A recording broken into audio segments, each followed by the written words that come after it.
From JBS Studios in Greater New York, this is the JBS News Update with Teisha Bader.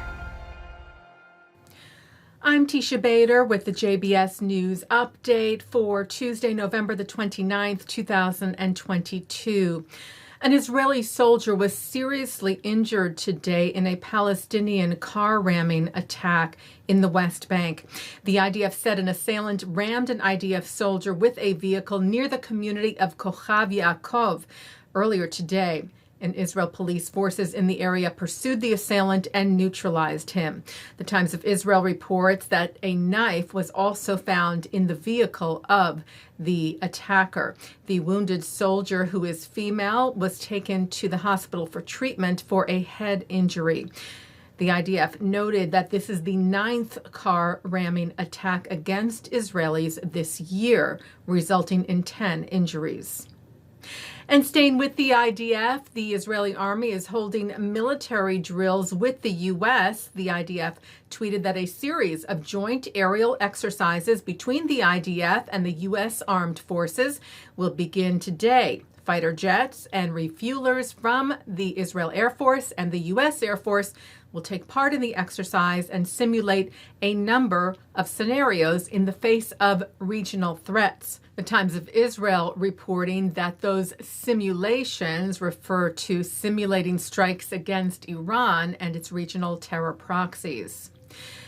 Israeli Prime Minister Yair Lapid is asking world leaders to urge the Palestinians to not promote a resolution at the United Nations General Assembly, which asks for an advisory opinion from the International Court of Justice in The Hague on the Israeli-Palestinian conflict, namely the Palestinians' accusations against Israel of quote-unquote occupation.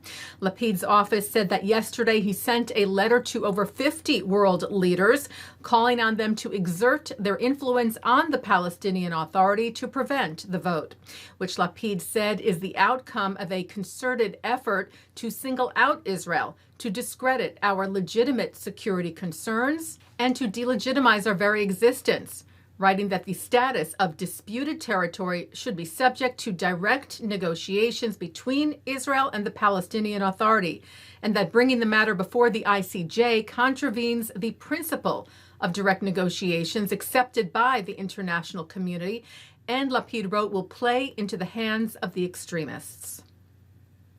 Well, today marks 75 years since the United Nations voted on the Partition plan that paved the way for the creation of the State of Israel. On November the 29th of 1947, the UN adopted Resolution 181 in favor of creating an independent Jewish state and an independent Arab state, though the Arabs rejected the plan and launched a war against Israel. 33 countries voted in favor of the resolution on this date in 1947, including the U.S. 13 voted against and 10 abstained. The resolution of the Dutch Committee for Palestine was adopted by 33 votes, 13 against, 10 abstentions.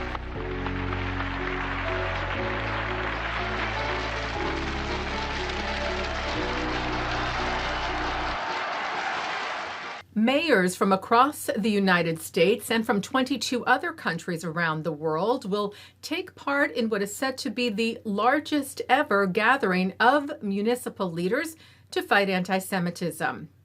The 2022 Mayors Summit Against Anti-Semitism begins tomorrow and runs through December the 1st in Athens, Greece.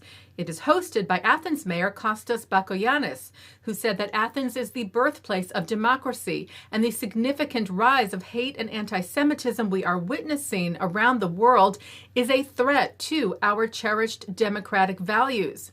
That is why he said this event is so important and timely.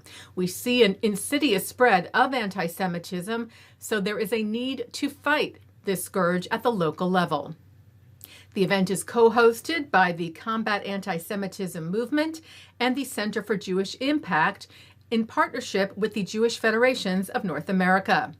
U.S. mayors taking part in the summit include New York City Mayor Eric Adams, Fort Lauderdale Mayor Dean Trantalis, Englewood, New Jersey Mayor Michael Wilds, Richmond, Virginia Mayor LeVar Stoney, and Albuquerque Mayor Tim Keller. Taking a look now at our programming for tonight on JBS for Tuesday, November the 29th at 7 o'clock. Good Week, Israel. At 7:30, analysis of the recent Israeli elections. At 8, Benjamin Anthony speaks with Knesset member Amichai Chikli about the newly elected government.